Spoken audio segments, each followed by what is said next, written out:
Good afternoon. आज आपण 11व्या अध्यायाला सुरुवात करणार आहोत. दोषादी विज्ञानी अध्याय. सहारस चिकित्सेमध्ये दोषांची अवस्था बघून वापर करावा असं आपण मागच्या अध्यायात पाहिलं सहारसांचं. आणि सगळेच व्याधी हे दोषांच्या वैषम्यामुळे निर्माण होतात, म्हणून दोषांचे यथार्थ स्वरूप जाणून घेणं आवश्यक आहे. आणि त्यासाठी दोषादी म्हणजे दोष, धातू आणि मल यांचे ज्ञान करून देणारा हा अध्याय या ठिकाणी वर्णिलेला आहे. विज्ञान म्हणजे विशिष्ट ज्ञान होय. दोष, धातू, मल यांचे प्राकृत आणि विकृत अवस्थांचे ज्ञान ह्या अध्यायाद्वारे आपल्याला होणार आहे. अथातो दोषादी विज्ञानियम व्याख्यास्यामः इतिहासमाहो आत्रेयादयो महर्षः. आत्रेय महर्षी आता दोषादी विज्ञानी अध्यायाचे विवेचन करत आहेत. शरीराचे मूल घटक आहेत दोष, धातू आणि मल. ते श्लोकात सांगितले. दोष धातू मला मूलम सदा देहस्य. दोष, धातू आणि मल हे सदैव देहाचे, शरीराचे मूलभूत घटक आहेत. मूलभूत किंवा मूळ घटक आहेत. 3 दोष, 7 धातू आणि 3 प्रमुख मल यांचे संक्षिप्त वर्णन ह्या अध्यायात केलेले आहे.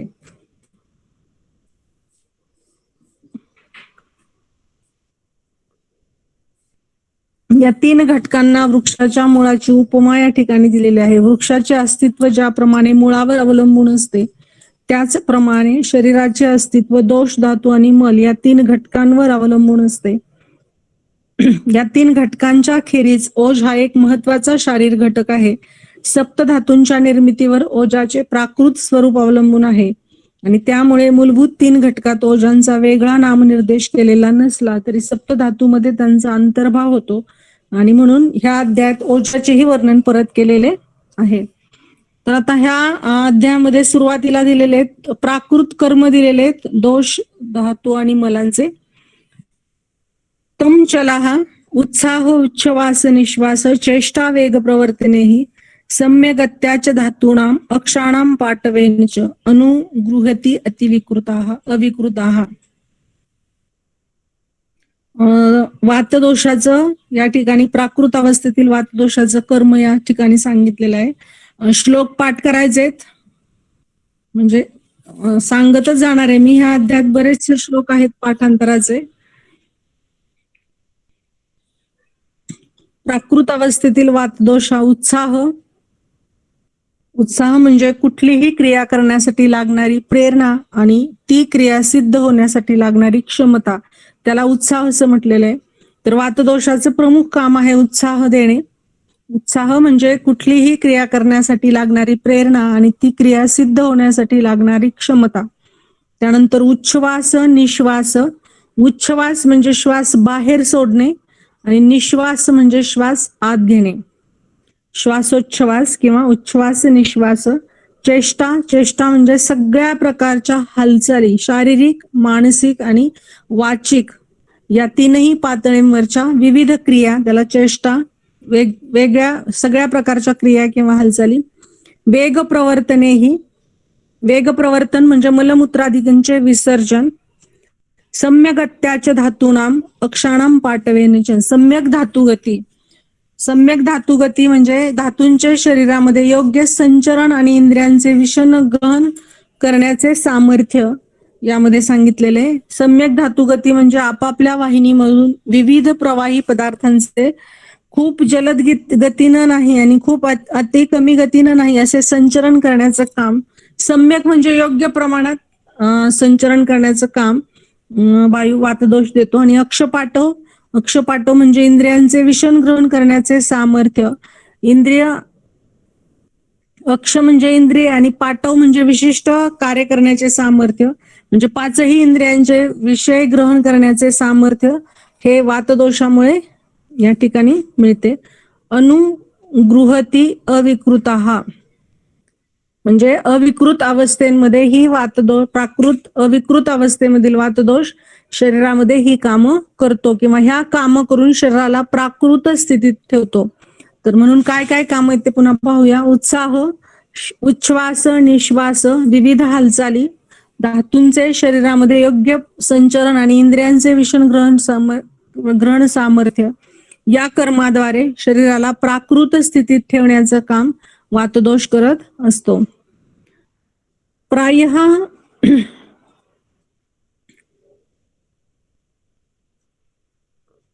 वात, पित्त आणि कफ या 3 दोषांमधला वातदोष हा एकमेव गतिमान असून सर्वात सामर्थ्यशील आहे. आणि पित्त आणि कफ याबरोबरच शरीरातील सर्व घटकांची गती ही वातावरच अवलंबून आहे आणि म्हणून प्राधान्यानं वातदोषाचं सुरुवातीला वर्णन केलेलं आहे किंवा असतं. पित्ताचं वर्णन किंवा पित्तदोषाचं प्राकृत कार्य. पित्तम पक्त्युष्म दर्शनेहि शुत्रुट रुची प्रभा मेधा धी शौर्यतनु मार्दवेही. पित्तदोषाचं प्राकृत अवस्थेतील कार्य दिलेले. पित्त पचन करते. पक्ती म्हणजे पचन करण्याला मदत, पचन करण्याचं काम. उष्मा पुरवणे, शरीराला उष्णता देणे. उष्णता, विशिष्ट तापमान, शरीराचं विशिष्ट तापमान कायम ठेवणे म्हणजे वाढूही न देणं आणि कमी न होऊ देणं, दोन्ही आपल्या दृष्टीनं हानिकारक आहे. पक्तु उष्मा. दर्शने, दृष्टी सामर्थ्य. रूपग्रहणाचे ज्ञान. क्षुधा, भूक लागणे. तृष्णा, तहान लागणे. रुची, चव लागणे. कांती, प्रभा म्हणजे शरीराचं तेज. मेधा म्हणजे ग्रहण केलेले ज्ञान, म्हणजे ग्रहण केलेले ज्ञान समजणे आणि त्या ज्ञानाचे धारण करणे, ग्रास्पिंग पॉवर त्याला मेधा म्हणतात. बुद्धी म्हणजे सगळ्या प्रकारच्या. शौर्य, पराक्रम, शारीरिक पराक्रम करण्यासाठी लागणारे मानसिक सामर्थ्य शौर्य म्हणजे. आणि शरीराची मृदुता. मार्दवे, तनु मार्दवे, शरीराला मृदू ठेवणे, मऊ ठेवणे. ही या सर्व क्रियांनी शरीर सुस्थितीत ठेवण्याचं काम पित्तदोष करत असतो. त्यानंतर श्लेष्मा, स्थिरत्व, स्निग्धत्व, संधी, बंध, क्षमादिभी. कफाचं प्राकृत अवस्थेतील कफ हा स्थिरत्व देण्याचं काम करतो शरीराला. श्लेष्म म्हणजे कफ. त्यानंतर स्निग्धत्व, शरीराला स्निग्धता देण्याचं काम करतो. संधिबंध, संधींमधील बंध मजबूत ठेवतो, दृढ ठेवतो. आणि क्षमाशील वृत्ती निर्माण करणे यासारख्या कर्मांद्वारे शरीराला सुस्थितीत ठेवण्याचं काम हा कफदोष करत असतो. पुन्हा एकदा 3ही दोषांची काम सांगते. तम चला हा उत्साह, श्वास निश्वास, चेष्टा वेग प्रवर्तनेहि सम्यगत्याच धातूनाम अक्षाणाम पाटवेनच अनुगृहाती अविकृती. प्राकृत अवस्थेतील वातदोष उत्साह, उच्छ्वास, निश्वास, विविध हालचाली. चेष्टा म्हणजे विविध हालचाली किंवा विविध हालचालींमध्ये शारीरिक, मानसिक आणि वाचिक या 3ही पातळींवरील विविध क्रिया येतात. धातूंच्या शरीरामध्ये योग्य पद्धतीनं संचरण होणे आणि इंद्रियांचे ग्रहण करण्याचे विषय ग्रहण सामर्थ्य या कर्माद्वारे शरीराला प्राकृत स्थितीत ठेवण्याचं काम वातदोष करतो. पित्तम पक्तुष्म दर्शनेहि शुत्रुट रुची प्रभा मेधाधी शौर्य तनु मार्दवेहि. प्राकृत अवस्थेतील पित्तदोष पचन करणे, शरीराला उष्मा पुरवणे किंवा उष्मा कायम विशिष्ट तापमान शरीराचे ठेवणे.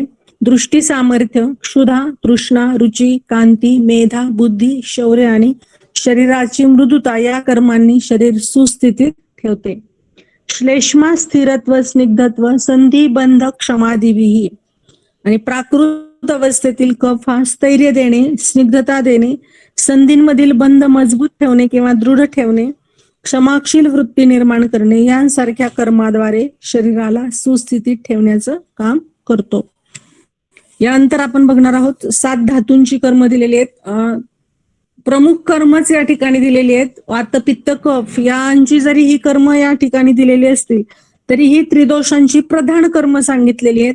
याखेरीज दोषांची अन्य कर्मही आहे आणि त्यांचे वर्णन ग्रंथांमध्ये ठिकठिकाणी विषय अनुरूप केलेले आहे. फिजिओलॉजीमध्ये तुम्हाला वातदोष जेव्हा शिकतात तेव्हा तुम्ही फिजिओलॉजीला वातदोषाचा कर्माचा मोठा श्लोक आहे, सरांनी शिकवला असेल, वायु यंत्र तंत्र धरा. तो श्लोक पाठ केला तर त्यात वातदोषाची जवळजवळ 35 ते 40 कर्म दिलेली आहेत. परंतु आपण जेव्हा अष्टांग हृदयमध्ये वातदोषाचा कार्य किंवा वातदोष कर्म हा प्रश्न आला तर तुम्हाला मात्र वातदोषाच्या कर्मासाठी अष्टांग हृदयामधलाच श्लोक लिहिणं तुम्ही अपेक्षित असतं. आणि कर्म ही ते प्रामुख्यानं तेच कर्म ह्या ग्रंथात वर्णिलेले कर्म लिहिणं अपेक्षित आहे. फिजिओलॉजीला झालंय का वातदोष शिकून? हॅलो, हो झालाय. म्हणजे कळत असेल ना. आता प्राकृत अवस्थेतील धातूंची कर्म सांगितलेली आहेत पुढं. प्रीणनम जीवनम लेपाहा स्नेहोधारण पूरणे गर्भोत्पादश्य धातूनाम श्रेष्ठम कर्म क्रमात स्मृतम. 7 धातूंची कर्म ओळीनं सांगितलेली आहेत. प्रमुख कर्म ह्या ठिकाणी दिलेलं आहे. प्रीणन रसधातूचं कर्म सांगितलेलं आहे. प्रीणन करणे म्हणजे शरीरातील सर्व घटकांना जीवनावश्यक घटकांचा पुरवठा करणे. प्रीणन करणे म्हणजे शरीरातील सर्व घटकांना जीवनावश्यक घटकांचा पुरवठा करणे. आणि प्रीणन हे कार्य आपलं, प्रीणन म्हणजे पुष्टी असाही एक शब्दशः अर्थ होऊ शकतो. परंतु फक्त रसधातूची पुष्टी न होता शरीरातील सर्व घटकांना किंवा धातूंना पुष्ट करण्याचं काम रसधातू करत असतो. प्रीणन, तुष्टी आणि पुष्टी यामध्ये हे प्रीणन करणे म्हणजे सर्व घटकांना जीवनावश्यक घटकांचा पुरवठा करणे. प्रीणन हे काम कसं दिसतं किंवा एका थोडक्यात एका छोट्या उदाहरणावरून सांगते. जर तुम्हाला बराच वेळ उन्हामध्ये तुम्ही फिरत आहात, म्हणजे तुम्हाला तहानही लागली, भूकही लागली, फिरून कंटाळा पण आलाय आणि यावेळेस म्हणजे तुम्हाला पाणी प्यायचंय, थंड पाणी असं दिलं तर तुमचं चेहऱ्यावर सुद्धा ते दिसून येतं. पण जर तुम्हाला त्या थंड पाण्याऐवजी जर तुम्हाला उसाचा किंवा आंब्याचा थंड रस गोड असा दिला तर एक 5 मिनिटात तुमच्या चेहऱ्यावर जे दिसून येतं त्याला प्रीणन म्हणायचं. कारण शरीरातील सर्व घटकांना जीवनावश्यक घटकांचा पुरवठा त्या एका उसाच्या रसानं किंवा आंब्याच्या रसानं शरीराला जो मिळतो आणि तो दिसतो, तो आपल्या लगेच चेहऱ्यावर किंवा आपल्या शरीराला ते घटक लगेच मिळतात आणि त्याचं ते मिळाले त्याचं आपण लगेच आपल्याला आपल्या क्रियेवरून कळतं. त्याला प्रीणन कार्य म्हणायचं. त्याला काय म्हणायचं? प्रीणन. त्यानंतर जीवन म्हणजे शरीरातील परमाणूंना जीवन देणे. रक्तधातूचं प्रधान कर्म आहे. क्रमानेच कर्म आहे. तर धातू प्रीणन, रक्तधातू जीवन, मांसधातू लेपन, मेदधातू स्नेहन, अस्थिधातू धारण, मज्जाधातू पूरण आणि गर्भ निर्मिती, गर्भोत्पादश, गर्भ उत्पादन शुक्रधातूचं असे क्रमाने कार्य आहेत. तर जीवन म्हणजे शरीरातील परमाणूंना जीवन देण्याचं काम हा रक्तधातू करत असतो. त्यानंतर लेपन अस्थिधातूंवर लिंपण्याचं काम करतो, तो आहे मांसधातू. अस्थींवर जे लेपन दिलेलं आहे, लिंपलेलं आहे आपला अस्थी, आपला जर बोन उघडं स्ट्रक्चर असतं तर आपल्याला किती त्रास झाला असता. तर त्याच्यावर जे लेपन दिलेलं आहे ते मांसधातूचं लेपन आहे. ते कशाचं लेपन आहे? मांसधातूने आपला अस्थिधातू थोडक्यात लिंपलेला आहे, लेपन केलेलं आहे. त्यानंतर स्नेहन मेदधातूचं काम आहे. शरीरातील घटकांना स्निग्धता पुरवणे, स्नेहन देणे हे मांसधातूचं प्रमुख कार्य आहे. त्यानंतर मेदधातूचं प्रमुख कार्य आहे. त्यानंतर आहे धारण, अस्थिधातूचं कार्य आहे महत्वाचं, धारण करणे. शरीर जे आपलं हे व्यवस्थित सरळ उभं आहे ते आपलं अस्थिधातूमुळे उभं आहे. जर अस्थिधातू नसतं तर आपल्याला असं गठुड्यात बांधल्यासारखं पण झालं असतं आपलं शरीर. परंतु अस्थिधातूमुळे आपला शरीराला धारण म्हणजे शरीराचं धारण हा गुणधर्म आहे तो अस्थिधातू. शरीराचं धारण करण्याचं अस्थिधातूमुळे हे काम होतं. शरीर जे सरळ ताट व्यवस्थित उभं आहे ते अस्थिधातूमुळे. त्यानंतर पुरण मज्जाधातूचं काम आहे.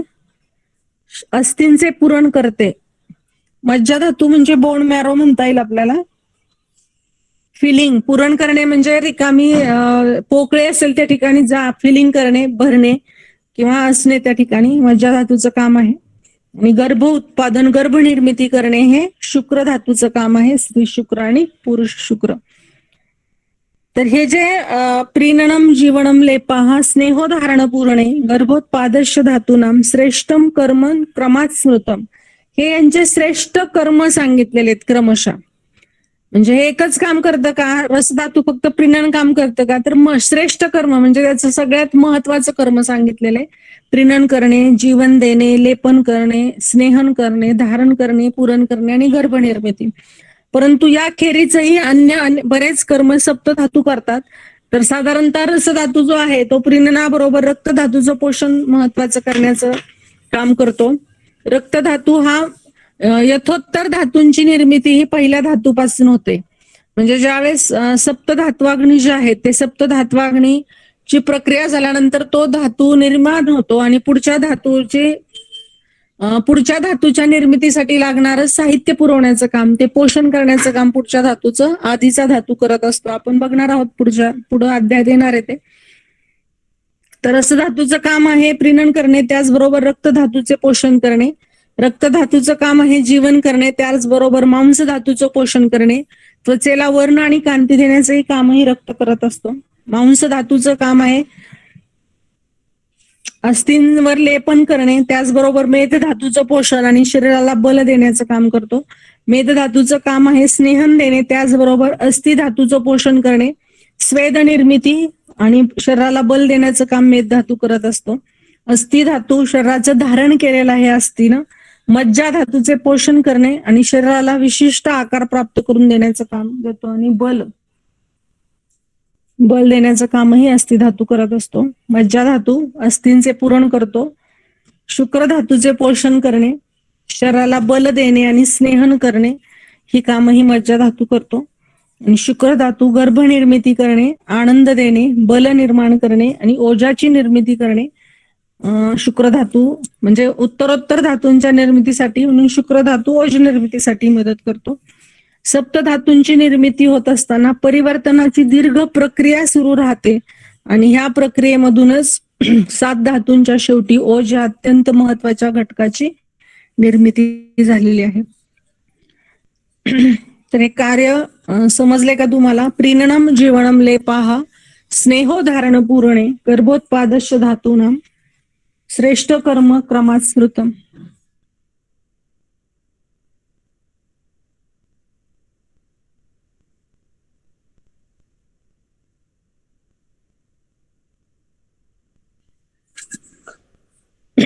यानंतर आपण बघणार आहोत प्राकृत मलांची कर्म.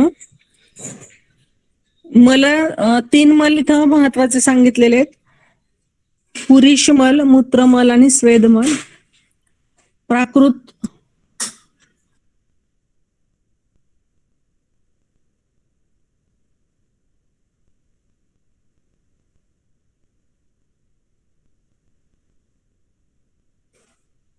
अवष्टंभः पुरीशस्य मूत्रस्य क्लेदवाहनम स्वेदस्य क्लेद विद्रुतिः. अवष्टंभा पुरीशस्य मूत्रस्य क्लेदवाहनम स्वेदस्य क्लेद विद्रुतिः. अवष्टंभ हे पुरुष मलाचे कार्य आहे. क्लेदाचे वहन करणे हे मूत्रमलाचे कार्य आहे आणि क्लेदाचे धारण करणे हे स्वेदमलाचे कार्य आहे. तर आता आपण बघूया एक एक कार्य. अवष्टंभ म्हणजे बलाला टिकवून ठेवणे होय. म्हणजे जर पुरुष मलाचे शरीरातून संपूर्णपणे निस्सरण झालं, तो जर पुरुष मल पूर्णपणे बाहेर गेला तर शारीरिक बलाचा अतिशय ऱ्हास होतो आणि म्हणून अवष्टंभ म्हणजे शरीरातलं बल टिकवून ठेवणे. त्यासाठी पुरुष मल हा महत्वाचं कार्य करत असतो. आपल्याकडे आपण पूर्वीच्या काळी गॅस्ट्रो किंवा कॉलरा नावाचा व्याधी होता की ज्याच्यामध्ये सारखं रुग्णाला लूज मोशन होतात, म्हणजे त्याच्या आतड्यामध्ये मल टिकून राहत नाही आणि तुम्हाला माहितीये की डिहायड्रेशन होतं. म्हणजे जर द्रवमल प्रवृत्ती अति प्रमाणात झाली तर पेशंट डिहायड्रेट होऊन, पूर्वी कॉलरा नावाचा व्याधी जो होता त्याच्यामध्ये असंच उलट्या आणि जुलाबानं पेशंट डिहायड्रेट व्हायच्या, त्याच्या आतड्यांमध्ये मल शिल्लक राहायचा नाही आणि त्यामुळे त्याचा मृत्यू व्हायचा. कारण बलाला टिकून ठेवण्याचं महत्वाचं काम हा पुरुष मल करत असतो आणि त्यामुळे आपल्या शरीरामध्ये आतड्यांमध्ये काही प्रमाणात मल असणं हे गरजेचं असतं.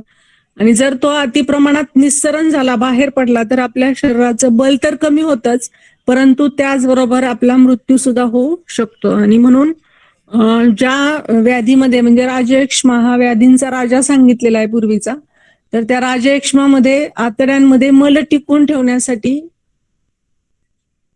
मसूर आणि उडीद ह्या दोन धान्यांचं सेवन जास्त प्रमाणात केलं जातं किंवा त्यांना दिलं जातं की त्याचं कारण आहे की आतड्यांमध्ये मलनिर्मिती होऊन ते आतमध्ये साठून राहावी आणि त्यामुळे त्याचं बल टिकून राहावं. कारण राज्यक्षमध्ये 7 धातूंच्या नंतर म्हणजे 7ही धातूंचा क्षय त्या ठिकाणी झालेला असतो आणि त्यामुळे त्या ठिकाणी बल एकदम कमी झालेलं असतं आणि त्या बलाला टिकून ठेवणं महत्वाचं असतं. आणि म्हणून अवष्टंभ म्हणजे पुरुषाचं खूप महत्वाचं, पुरुष मलाचं महत्वाचं काम आहे बलाला टिकवून ठेवणे.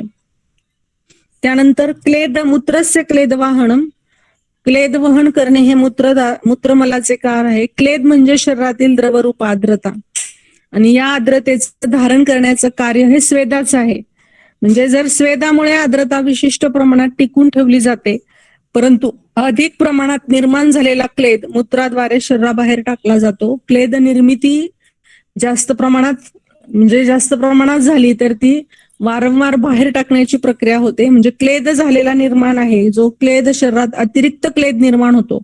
कारण शरीराला आर्द्र ठेवणं हे क्लेदाचं काम असलं तरी स्वेदामुळे ते काम टिकून राहतं, परंतु अतिप्रमाणात तयार झालेला क्लेद बाहेर टाकण्याचं काम मूत्राद्वारे बाहेर शरीर केलं जातं शरीराने. आणि म्हणून मूत्रमलाचं काम आहे क्लेद वहनम, क्लेदाचं वहन करणे. त्याचबरोबर वायू आणि जाठराग्नी यांना आधार देण्याचं किंवा धारण करण्याचं काम पुरुषमल करत असतो. बस्तीय अवयवाचं पुरण करणे हे मूत्रमलाचं एक महत्वाचं काम आहे. त्वचेची स्निग्धता टिकून ठेवणे, स्वेदस्य क्लेद विद्रुती म्हणजे ह्या क्लेदाचं धारण करण्याचं कार्य स्वेदाचं आहे. स्वेदामुळे आर्द्रता विशिष्ट प्रमाणात टिकून ठेवली जाते. म्हणजेच त्वचेची स्निग्धता टिकून ठेवणे, रोमांच धारण करणे हे स्वेदाचे महत्वाचे काम सांगितलेले आहे. म्हणजे प्राकृत मलाचे कामही महत्वाचे आहेत आणि म्हणून दोष, धातू आणि मल हे तीनही आपल्या शरीराचे मूलभूत घटक आहेत. त्यांच्यामध्ये जर बिघाड झाला तर आपण आजारी पडतो आणि तो बिघाड कशामुळे होतो ते आपण या शास्त्रात शिकणार आहोत.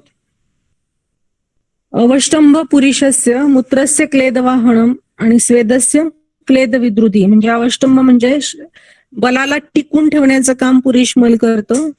अतिरिक्त प्रमाणात तयार झालेलं क्लेदाचं वहनाचं काम मूत्रमल करतं आणि क्लेद शरीरामधला जो क्लेद आहे किंवा जी आर्द्रता आहे ती विशिष्ट प्रमाणात टिकून ठेवण्याचं काम स्वेदमल करतं. यानंतर दोषादींची प्राकृत कार्य झाल्यानंतर विकृत कर्मांचे वर्णन पुढे केलेलं आहे. आता प्राकृत म्हणजे सामान्य कर्म करणे आणि विकृत म्हणजे काय, तर विकृतीमध्ये कमी प्रमाणात, दोष प्रमाणापेक्षा कमी झाला तर क्षय, प्रमाणापेक्षा वाढला तर वृद्धी आणि जर तो बिघडला तर दुष्टी. म्हणजे त्याच्यामध्ये दूषितपणा आला. नुसता कमी होणे, जास्त होणे आणि बिघडणे, दुष्टी होणे ही 3 प्रकारची विकृती असते, क्षय, वृद्धी आणि दुष्टी. तर यापैकी सुरुवातीला वृद्धीची लक्षणं सांगितलेली आहेत. म्हणजे प्रमाणापेक्षा जर वातदोष वाढला, पित्तदोष वाढला, कफदोष वाढला किंवा रसधातू, रक्तधातू, क्रमानच वृद्धी लक्षणं सगळ्यात आधी मला दोषांची दिली आहेत, नंतर धातूंची आणि नंतर मलांची दिलेली आहेत. त्यानंतर क्षय लक्षणं दिलेली आहेत. हे आतापर्यंत शिकवलेले सगळे श्लोक पाठ करायचे आहेत. वृद्धीचे आणि क्षयाचेही लक्षणांची श्लोक पाठ करायचे आहेत. वृद्ध दोषांमध्ये सुरुवातीला वृद्ध वाताची लक्षणं दिलेली आहेत. वृद्ध म्हणजे वाढलेल्या वाताची लक्षणे. वृद्धस्तु करुते आणि लाहा, कार्शोष्ण कामित्व, कंप अनाह शकृत ग्रहण, बल निद्रा इंद्रिय भ्रंश, प्रलाप भ्रमदीनता. म्हणजे जर वातदोष वाढला, वृद्धी होणे आणि त्याच्या पुढचं दूषित होणे म्हणजे प्रकोपित होणे आणि क्षय म्हणजे कमी होणे. जर वातदोष वाढला तर पुढील लक्षण निर्माण करतो कृशता, कार्ष्ण उष्ण कामित्व. कृशता, म्हणजे बारीक होतो, त्वचा म्हणजे शरीराचा आकार आहे तो बारीक होतो आणि कृशता येते. म्हणजे थोडक्यात कार्ष्ण म्हणजे त्वचा काळवंटते, वर्ण काळा पडतो. उष्ण कामित्व, उष्ण पदार्थांची इच्छा होते, कारण वात जर वाढला तर त्याचा शीतगुण वाढतो आणि त्यामुळे विरुद्ध गुणाची इच्छा होते, उष्ण पदार्थांची इच्छा होते. कंप म्हणजे शरीर थरथर कापतं. अनाह म्हणजे पोट फुगतं. शकृत ग्रहण म्हणजे मलविबंध होतो. पुरुष मला आतमध्ये अडकून बसतो किंवा मलविबंध होतो, त्यालाच म्हणायचं. बल, निद्रा, इंद्रिय. शरीराचे बल कमी होते, निद्रा म्हणजे झोप कमी होते, आणि इंद्रियांचे सामर्थ्य यामध्ये हानी होते किंवा हे सगळं कमी होतं. भ्रंश म्हणजे कमी होणे किंवा हानी होणे. प्रलाप म्हणजे अधिक प्रमाणात बोलणे आणि असंबंध बोलणे. प्रलापचा शब्दशः अर्थ आहे असंबंध बोलणे, म्हणजे विषय आपण काय बोलतोय ह्याला काहीच विषय नसणे किंवा बडबड करणे. भ्रम, चक्कर येणे, आणि दीनता म्हणजे दीनवाणेपणा निर्माण होतो. वातदोष वाढण्याचे दोन प्रकारचे म्हणजे दोन हेतू आहेत. धातुक्षय होणे आणि अवरोध, म्हणजे मार्गावरोधजन्य वातवृद्धी आणि धातुक्षयजन्य वातवृद्धी. तर ही जी लक्षणं सांगितलेली आहेत, ही धातूंचा क्षय झाल्यामुळे, धातू क्षयामुळे वात जर वाढलेला असेल तर त्यामध्ये आढळणारी लक्षणे आहेत. मात्र मलविबंध आणि अनाह यामध्ये मात्र विशेषतः स्रोतोरोध म्हणजे अवरोध असतो, त्या ठिकाणी मार्ग कुठेतरी अडकलेला असतो, मार्गामध्ये काहीतरी अडथळा आलेला असतो. त्यानंतर वृद्ध पित्त, पित्तवृद्धीची लक्षणे सांगितलेली आहेत. पित्त, विट, मूत्र, नेत्र, त्वक, शुद्रा, त्रुटदाह, अल्पनिद्रता, पित्तम. पित्त प्राकृत अवस्थेऐवजी जर वाढला, पित्त वाढले तर पुढील लक्षणे निर्माण होतात. त्यामध्ये आहे पुरीश, मूत्र, नेत्र आणि त्वचा यांना पिवळा वर्ण प्राप्त होतो, म्हणजे हे सगळं पिवळसर वर्णाचं होतं. आता ऍक्च्युअली पित्त प्राकृत अवस्थेत असताना सुद्धा पुरुष आणि मूत्राला पिवळा वर्ण प्राप्त करून देण्याचं कार्य तो करत असतो, पित्तवर्ण. परंतु पुरुष आणि मूत्राचे अतिप्रमाणात रंजन होणे आणि पिवळी छटा, म्हणजे त्यामध्ये अधिक प्रमाणात पिवळसरपणा येतो पुरुष आणि मूत्रमलाला पित्त वाढलेले असतील तर. आणि डोळ्यामध्ये पिवळी छटा येते. श्वेतपटल आणि त्वचा म्हणजे जे पांढरं आपल्या डोळ्यामधलं जे श्वेत मंडल आहे त्यामध्ये पिवळसर छटा दिसते, आणि त्वचा सुद्धा पिवळसर दिसू लागते, नख पिवळसर दिसायला सुरुवात होते. हे पित्तवृद्धीचं निदर्शक आहे. त्याचबरोबर क्षुत्रुट दाह, अल्पनिद्रता, क्षुधा आणि तृष्णा यांची जाणीव मनुष्याला होते. म्हणजे थोडक्यात जास्त भूक लागते आणि जास्त तहान लागते. कारण पित्त जर वाढलं तर ते पचन जास्त भरकन, म्हणजे पित्ताचं कामच आहे पचन करणं. प्राकृत पित्त पचन करत असेल तर ते प्रमाणापेक्षा वाढलेलं पित्त लवकर आपण घेतलेल्या आहाराचं पचन करतं आणि त्याच्यामुळे जास्त भूक लागणे आणि जास्त तहान लागणे. त्याचबरोबर दाह, कारण पित्त वाढलं की शरीरातली उष्णता वाढते म्हणून दाह एक लक्षण होतं. आणि अल्पनिद्रता, पित्त वाढल्यानंतर पित्ताच्या उष्ण आणि लघु अशा गुणांमुळे कफाचा ऱ्हास होतो आणि त्यामुळे झोप कमी लागते, अल्पनिद्रता होते, झोप कमी लागते. पित्त वाढल्यामुळे ही लक्षणं दिसतात. पित्त, विट, मूत्र, नेत्र, त्वक, शुत्रुट, दाह, अल्पनिद्रता, पित्तम. म्हणजे पुरुष, मूत्र आणि नेत्र आणि त्वचा यांना पित्तवर्ण प्राप्त होणे जास्त प्रमाणात. पुरुष आणि मूत्राचं जास्त प्रमाणात रंजन होण्यामुळे ते डार्क होतात, आणि डोळे, नेत्र आणि त्वचा यांना पिवळसर वर्ण प्राप्त होतो. खूप भूक लागणे आणि खूप तहान लागणे, दाह होणे आणि झोप कमी होणे ही लक्षणं वाढलेल्या पित्तामुळे दिसून येतात. कफवृद्धीची लक्षणं श्लेष्मा अग्नी सदन, प्रसेका आलस्य गौरवम, श्वेत्य शैत्य श्लथांगत्व, श्वास कास अतिनिद्रता. श्लेष्मा अग्नि सदन, प्रसेका आलस्य गौरवम, श्वेत्य शैत्य श्लथांगत्व, श्वास कास अतिनिद्रता. जर कफ वाढला असता, अग्निसाद, अग्निमंद होतो, साद म्हणजे मंद, अग्निसदन म्हणजे अग्निसाद म्हणजे अग्निमंद होतो. म्हणजेच थोडक्यात कफ वाढल्यामुळे कफाचा गुरुगण, मंदगुण वगैरे हे सगळे गुण वाढतात आणि त्यामुळे अग्निमंद होतो, म्हणजे पचन करण्याची शक्ती आपली कमी होते. प्रसेक म्हणजे तो अधिक प्रमाणात लालास्राव निर्माण होतो, म्हणजे तोंडाला पाणी सुटू शकतं. आलस्य, खूप आळस येतो. गौरवम, अंग जड होते. श्वेत्य,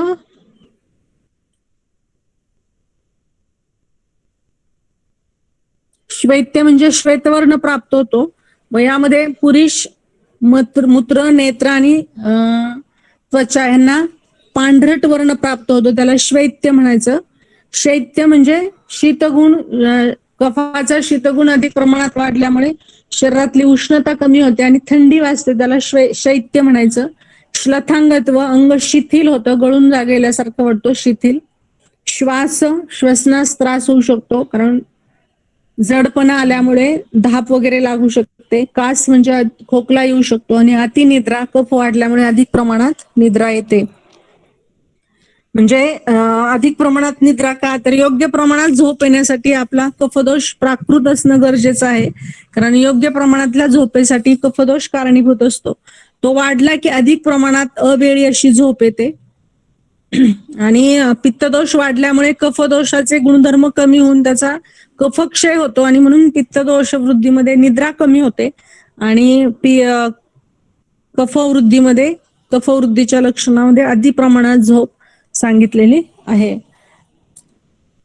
आलस्य म्हणजे आळस येतो, तर या ठिकाणी कायिक, वाचिक आणि मानसिक यापैकी कुठल्याही स्तरावर कुठलंही कार्य करण्याची इच्छा होत नाही. म्हणजे नुसतं शरीरच आळसून जात नाही, तर मन आणि वाणी सुद्धा आळसलेली असते. म्हणजे बोलावंसंही वाटत नाही, इतका आळस येतो. काम करावंसं वाटत नाही, झोपून राहावंसं वाटतं. मानसिक, शारीरिक आणि वाचिक कुठलीही क्रिया करण्याची इच्छा होत नाही आलस्यामध्ये. मला वाटतं आज आपण इथंच थांबूया. फक्त पुन्हा एकदा सगळे श्लोक म्हणून दाखवते आणि अर्थ सांगते, कारण हा अध्याय अतिशय महत्वाचा आहे. वातदोष, पित्तदोष, कफदोष परीक्षेच्या दृष्टीनं तर महत्वाचा आहेच, कारण परीक्षेला यावरचा हमखास एक लेखीव असतो ह्या अध्यायावरचा. आणि लेखीव शक्यतो असा असतो, दोष धातू मला मूलम, आणि पुढे सगळं डॉट डॉट असतं. श्लोक पूर्ण करून श्लोकार्थ स्पष्ट करा असं असतं. तर श्लोक पूर्ण म्हणजे दोष धातू मल हे शरीराचे मूलभूत घटक आहेत. मग दोष धातू आणि मल हे शरीराचे मूलभूत घटक आहेत हे सांगण्यासाठी ह्या 3 घटकांचे प्राकृत कार्य स्पष्टीकरण करायचे. आणि त्याचबरोबर हे विकृत झाल्यानंतर काय होतं, आणि म्हणून पुन्हा दोष धातू मल यांची वृद्धी क्षय लक्षणे आणि त्याची थोडक्यात चिकित्सा पण लिहिणं अपेक्षित आहे. तसा प्रश्नच असतो. श्लोकार्थ स्पष्ट करून दोष धातू मलांची वृद्धी क्षय लक्षणे व चिकित्सा लिहा. त्यामुळे आज आपण ह्या श्लोकार्थ दोष धातू मला मूलम सदा देहस्य ह्या श्लोकाचा अर्थ आहे, दोष धातू मल हे शरीराचे मूलभूत घटक आहेत आणि ज्याप्रमाणे ह्या मूलभूत घटकांचे सविस्तर वर्णन ह्या अध्यायात दिलेलं आहे आणि ह्यांचे प्राकृत कार्य करून ते आपल्या शरीराला प्राकृत अवस्थेत किंवा शरीराचा व्यापार सुरळीत ठेवतात. म्हणून प्राकृत कर्म या ठिकाणी पाहिजेत. आता पुन्हा एकदा ही रिव्हिजन करते जे शिकवलंय ते. वाताचे प्राकृत कर्म तम चला हा उत्साह उच्छ्वास निश्वास चेष्टा वेग प्रवर्तने ही सम्यगत्याच धातूनाम अक्षाणाम पाटवेन च अनुगृहाती अविकृत. प्राकृत अवस्थेतील अविकृत अवस्थेतील वातदोष म्हणजेच प्राकृत अवस्थेतील वातदोष उत्साह, उच्छ्वास, निश्वास, विविध हालचालींमध्ये सगळ्या प्रकारच्या हालचाली, यामध्ये शारीरिक, मानसिक आणि वाचिक विविध हालचाली, धातूंचे शरीरामध्ये योग्य संचरण आणि इंद्रियांचे विषण ग्रहण करण्याचे सामर्थ्य या कर्मामध्ये शरीराला प्राकृत स्थितीत ठेवण्याचं काम वातदोष करत असतो. उत्साह म्हणजे कुठलीही क्रिया करण्यासाठी लागणारी प्रेरणा आणि ती क्रिया पूर्ण होण्यासाठी किंवा सिद्ध होण्यासाठी लागणारी क्षमता होय. उच्छ्वास श्वास बाहेर सोडणे, निश्वास किंवा श्वास म्हणजे श्वास आत घेणे, चेष्टा म्हणजे वेगवेगळ्या शारीरिक, मानसिक आणि वाचिक या पातळीवरच्या हालचाली, वेग प्रवर्तन म्हणजे मलमूत्रादींचे उत्सर्जन, आणि सम्यक धातुगती आणि अक्षपाटव. सम्यक धातुगती म्हणजे धातूंच्या शरीरामध्ये आपापल्या वाहिन्यांमधून विविध प्रवाही पदार्थांचे योग्य पद्धतीनं संचरण करणे, कमी प्रमाणातही नाही, हळूही नाही आणि अतिजलदही नाही, अशा पद्धतीने त्याचं वहन करणे किंवा संचरण करणे, आणि इंद्रियांचे विषण ग्रहण करण्याचे सामर्थ्य या क्रिया प्राकृत वाताच्या असून अविकृत अवस्थेतील वातदोष शरीराच्या ह्या क्रिया करून आपल्या शरीराला प्राकृत ठेवत असतो. पित्तम पक्तुष्म दर्शने ही शुत्रुट रुची प्रभा मेधाधी शौर्य तनु मार्दवेही. पित्त दोषाचं अविकृत अवस्थेतील कार्य किंवा प्राकृत अवस्थेतील कार्य म्हणजे पचन करणे, उष्मा शरीराला पुरवणे म्हणजे विशिष्ट तापमान शरीराचं राखून ठेवणे, दृष्टी सामर्थ्य रूपग्रहणाचे ज्ञान देतो, क्षुधा, तृष्णा, रुची, कांती, प्रभा म्हणजे कांती, मेधा आणि धी दोन्ही पण आलेलं आहे इथं. मेधा धी, मेधा म्हणजे ग्रास्पिंग पॉवर आणि धी म्हणजे रिटेलिंग पॉवर किंवा धारणा शक्ती. आणि त्यानंतर आहे शौर्य म्हणजे शारीरिक पराक्रम करण्यासाठी लागणारे मानसिक सामर्थ्य म्हणजे शौर्य होय. पराक्रम आणि शरीराला मऊ ठेवणे, तनु मार्दवेही म्हणजे शरीराला मऊ ठेवणे, शरीराची मृदुता टिकून ठेवणे या कर्माने प्राकृत पित्तदोष शरीराला सुशिक्षित ठेवत असतो. कफदोष प्राकृत श्लेष्मा स्थिरत्व स्निग्धत्व संधिबंध क्षमादिभी. प्राकृत अवस्थेतील कफ स्थैर्य देणे, स्थिरत्व, स्निग्धता प्रदान करणे, संधींमधील बंध मजबूत ठेवणे किंवा दृढ ठेवणे आणि क्षमाशील वृत्ती निर्माण करणे यांसारख्या कर्माद्वारे शरीराला सुस्थितीत ठेवतो. प्राकृत अवस्थेतील धातूंची कर्म प्रीणनम जीवनम लेपाह स्नेहोधारण पूरणे गर्भोत्पादश्य धातूनाम श्रेष्ठम कर्म क्रमात स्मृतम. प्रीणन करणे रसधातूचे का, रक्तधातू जीवन देणे, अस्थि मांस धातू लेपन करणे, मेध धातू स्नेहन करणे, अस्थि धातू धारण करणे, मज्जा धातू पुरण करणे आणि शुक्र धातू गर्भ उत्पादन करणे, गर्भनिर्मिती करणे.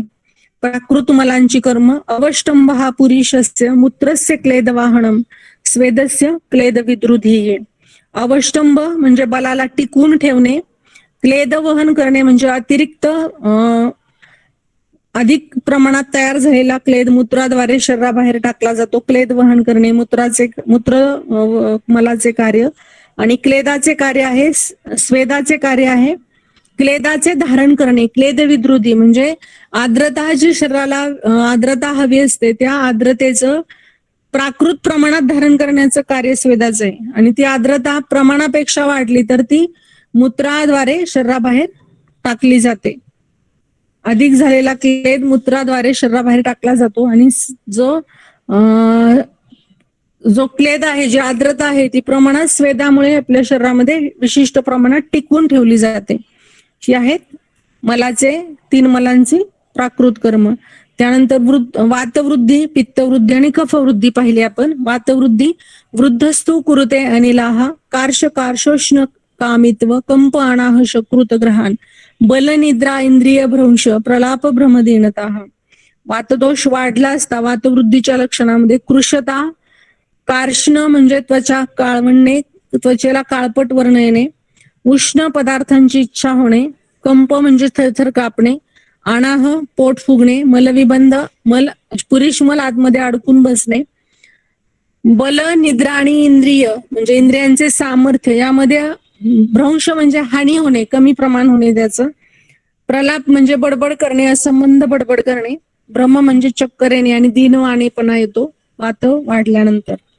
त्यानंतर वृद्ध पित्ताची लक्षणे पित्तविन मूत्र नेत्रत्वक शुत्रुट दाह अल्पनिद्रता. पित्तम पित्त प्रमाणापेक्षा वाढले असता पुरुष मूत्र यांना अधिक रंजन कार्य होते आणि ते प्रमाणापेक्षा जास्त डार्क होतात किंवा त्यांचा जो रंग आहे नैसर्गिक पित्त रंग आहे तो अधिक प्रमाणात होतो आणि त्याचबरोबर नेत्र आणि त्वचा यांना पिवळसर वर्ण प्राप्त होतो. खूप भूक लागते, खूप तहान लागते, अंगाची आगाग दाह होतो आणि निद्रा अल्पनिद्रता झोप कमी होते. कफ वाढला असता काय होतं ते दिले श्लेष्माग्नी सदन प्रसेक आलस्य गौरवम श्वेत्य शैत्य श्लथांगत्व श्वास कास अतिनिद्रता. जर कफ प्रमाणापेक्षा जास्त वाढला तर अग्निमांद्य होते, पचनशक्ती कमी होते, अधिक लालास्राव निर्माण होतो, आळस येतो. आळस या ठिकाणी कायिक, वाचिक आणि मानसिक यापैकी कुठल्याही स्तरावरचा आहे, म्हणजे 3ही स्तरावर कुठलंही कार्य करण्याची इच्छा होत नाही, त्याला आळस म्हणायचं. त्यानंतर गौरव म्हणजे अंग जड होते, श्वेत्य म्हणजे पांढरट छटा येते शरीरावर, त्यामध्ये पुरुष मूत्र नेत्र आणि त्वचा यांना पांढरट वर्ण थोडासा प्राप्त होतो. शैत्य म्हणजे थंडी वाजते, कारण शरीरातली उष्णता कमी होते. श्लथांग अंग शिथिल होते. श्वास, कास आणि अतिनिद्रा, खूप प्रमाणात झोप येते. हे कफवृद्धीची लक्षणं सांगितलेली आहेत. 2 वाजत आलेत, आपण थांबूया. मायनी प्रेझेंटी पाठवा आणि हे श्लोक पाठ करायचे, त्याचबरोबर वाचायचेत. पाठ झालेच असतील मला वाटते तुमचे, शिकवलाय अध्याय म्हटल्यावर आधी. चला, बाय.